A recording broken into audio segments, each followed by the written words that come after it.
My career has always been about sensing the environment and using that to make better decisions about that environment.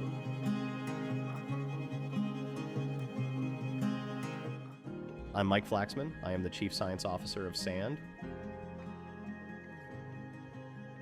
My background is in spatial planning and optimization. I started out my career as an academic. I was at MIT for a number of years teaching GIS in the planning school. I took that to startups about 15 years ago and worked at a number of startups. The most recent one was called Heavy AI, and that dealt with GPU analytics, so trying to accelerate conventional analytics on a graphics processing unit. And that allowed doing analysis of things like LiDAR data that were historically too huge to work with conventional CPUs. That company got sold to NVIDIA last summer. So I've been all over the world, and one of the things traveling gives you the benefit of is appreciating infrastructure, I guess. It's hidden to most people until the day you don't have it working. But for people that spend most of their lives dealing with that, what a hassle that can be and what a drag it is on society to just be spending your time worrying about those things instead of concentrating on something more productive. So I think infrastructure is all around us everywhere, but most of us don't appreciate it. That's a bit what led me to Sand, just having an appreciation for that, and the opportunity to use AI for good is a big motivator for me. So physical AI is a big and interesting topic. The way I see it, large language models have covered already most of the internet and what you can learn from reading the entirety of the internet, which is fairly mind-boggling, but it is very indirect. And so what we deal with is direct physical measurement, and a lot of that data is not on the internet. It's in your utility bill or in your healthcare records, and it's private for good reasons. But we still need to learn relative to that data in order to improve those systems. And so what we do is we bring sensor data of various sorts into the computer and turn it into tokens that are physical tokens that represent, let's say, a location in space and what's going on with the temperature there. And then we meld that with a language model token that describes the temperature being too hot or too cold, for instance.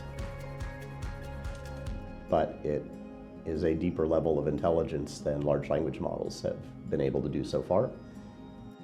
And I think it'll end up being far more significant for the world, because at the end of the day, language descriptions are great. It is how we think. It's very helpful to interact with a computer using language.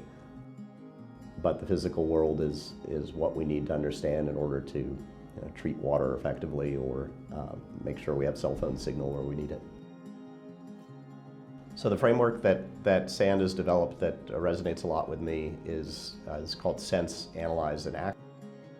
That is looped in a learning loop, so you can kind of do that once and then learn from it and do it again and do it again.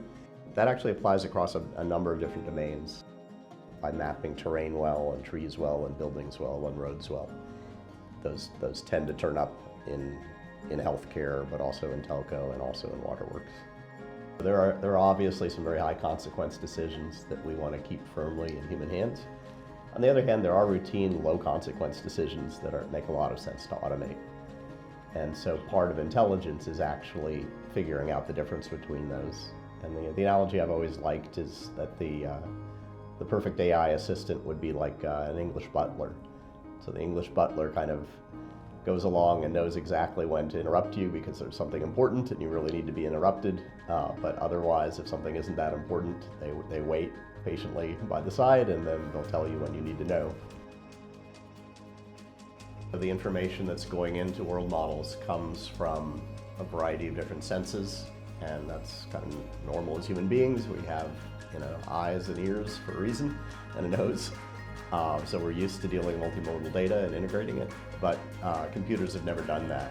It's very satisfying to work on real-world problems that benefit the quality of life of a lot of people.